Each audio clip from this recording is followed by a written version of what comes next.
इमाम हुसैन अलैहिस्सलाम से मुतल्लिक अक्सर लोगों के यहाँ ये बहस या फिर उनकी तरफ से सवाल उठाया जाता है या आर्गूमेंट पेश किया जाता है कि उनको करबला के सफ़र पे नहीं निकलना चाहिए था, यजीद के ख़िलाफ़ नहीं निकलना चाहिए था, क्योंकि उनको अब्दुल्ला इब्न अब्बास ने या अब्दुल्ला इब्न उमर ने या और लोगों ने रोकने की कोशिश की थी तो उनकी बात मान लेते। तो इस हवाले से हम आज आपके सामने एक वो बात जो इमाम हुसैन ने पेश की थी इस तरह के एतराज़ात करने वालों के सामने,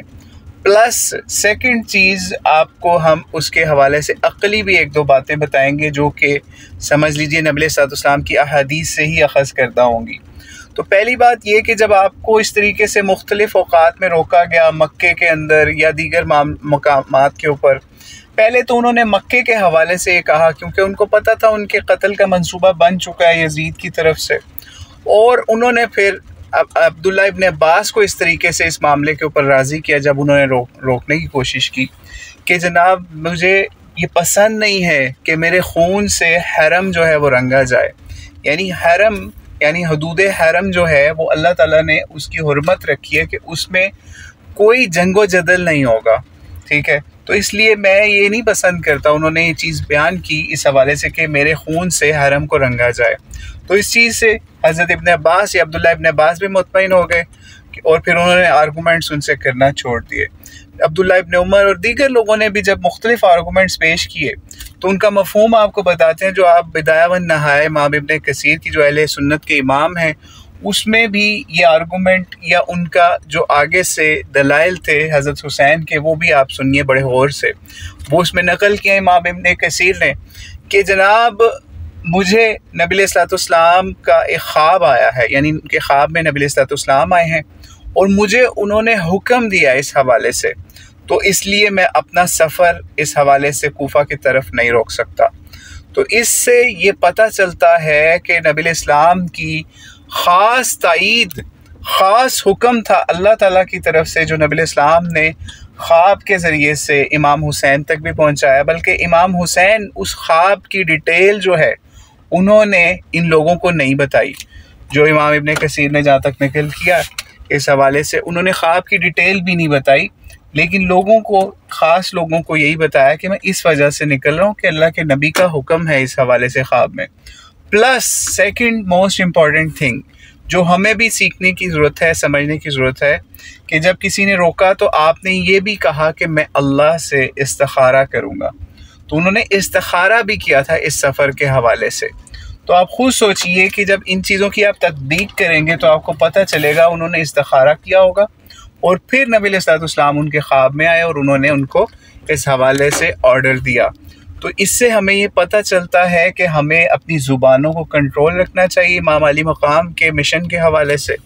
और वो यजीद के ख़िलाफ़ अगर उन्होंने ना निकलना होता या कोई ऐसा मामला था तो वो मक्के के अंदर जब उनका प्लान था शहादत का, उनको शहीद करने का, तो वो मक्के से इसीलिए निकले थे कि उनकी शहादत का वहाँ प्लान बन चुका था। जो हमने पहले भी आपको बयान किया कि वो ये नहीं चाहते थे कि उनके खून से हरम को रंगा जाए, और यही बात उन्होंने इब्न अब्बास को भी कह के मुतमईन किया जब वो हज़रत अब्दुल्ला इब्न अब्बास ने उनको रोकने की कोशिश की कि आप जो हैं रुक जाएं, तो उन्होंने आगे से बताया कि मैं ये नहीं चाहता कि मेरे खून से हरम को रंगा जाए। तो एक चीज़ और जो हमने आपको शुरू में कहा था कि अक़ली बात इसके अंदर ये है कि नबी अलैहिस्सलाम के जितने सहाबा अहले बैत थे उस वक्त, उसमें हज़रत इमाम हुसैन के लेवल का एक भी नहीं था। आप एक बंदा प्रोड्यूस नहीं करके दिखा सकते जो कहे कि इमाम हुसैन अलैहिस्सलाम की जैसी फरासत वाला, फ़हम वाला, नबी अलैहिस्सलाम की तरफ से जो बिशारतें मिली हुई हैं उस लेवल का एक भी नहीं था उस वक्त उनमें से। ना अब्दुल्ला इब्न उमर, ना अब्दुल्ला इब्न ज़ुबैर, कोई भी सहाबा में से कोई ऐसा नहीं था उस वक्त जो हज़रत हुसैन के लेवल का हो। क्यों? नबी अलैहिस्सलाम ने आपके बारे में फरमाया था जिसका मफ़हूम है कि हुसैन जो है वह जन्नत के नौजवानों का सरदार है, सैयदुश्शबाबी मिन अहलिल जन्ना इनको करार दिया, इनको भी और हसन को भी और हुसैन को भी। तो आप खुद सोचिए जन्नत के नौजवानों का सरदार के आमाल जो हैं उससे कोई मैच कर सकता है?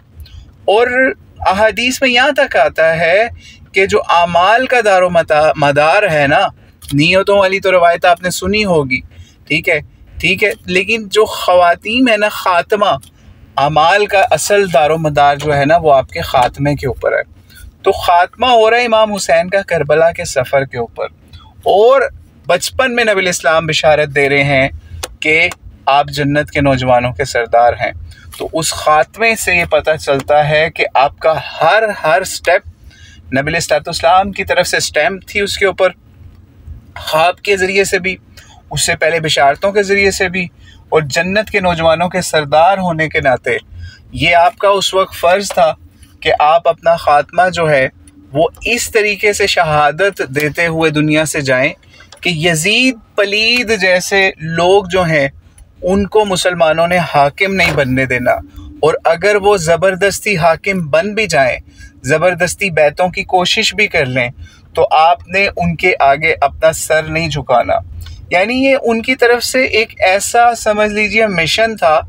जो उम्मत के लिए एक बहुत बड़ा सबक था। यानी करबला आप दीन से निकाल दें तो आप जालिम हुक्मरान के ख़िलाफ़ कुछ भी नहीं कर सकते। जैसे आपके सामने आज यजीदी लोग हदीसों से फतवे निकाल के आपको देंगे कि जनाब आपने तो निकलना ही नहीं है जालिम हुक्मरान के ख़िलाफ़, जब तक वो ये ना कर दे वो ना कर दे तब तक आपने निकलना ही नहीं है। और भाई क्या आप और किस तरह का लेवल चाहते हो इस हवाले से? तो इसलिए ये चीज़ ज़हन में रखिए कि इमाम हुसैन के किसी अमल को भी कोई हल्का ना ले। वो जन्नत के नौजवानों के सरदार थे, और सैयद शबाब मिन अहल जन्ना के होने की वजह से उनका हर एक्ट जन्नत की तरफ उनको लेके जाता था। तो अब आप खुद सोच लीजिए कि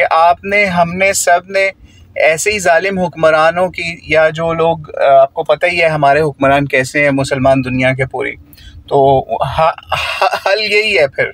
जो इमाम हुसैन ने किया। लेकिन हमारे यहाँ कोई इमाम हुसैन के लेवल का बंदा नहीं है कि वो खड़ा हो। ये समझ लीजिए अगर कोई खड़ा भी होगा तो मुसलमानों ने कूफियों वाला या यजीदियों वाला ही किरदार उसके सामने अदा करना है। तो इसीलिए मुसलमान लोग डरते हैं आज, लेकिन उनको चाहिए कि बच्चा जो है वो हुसैन हो उनमें से।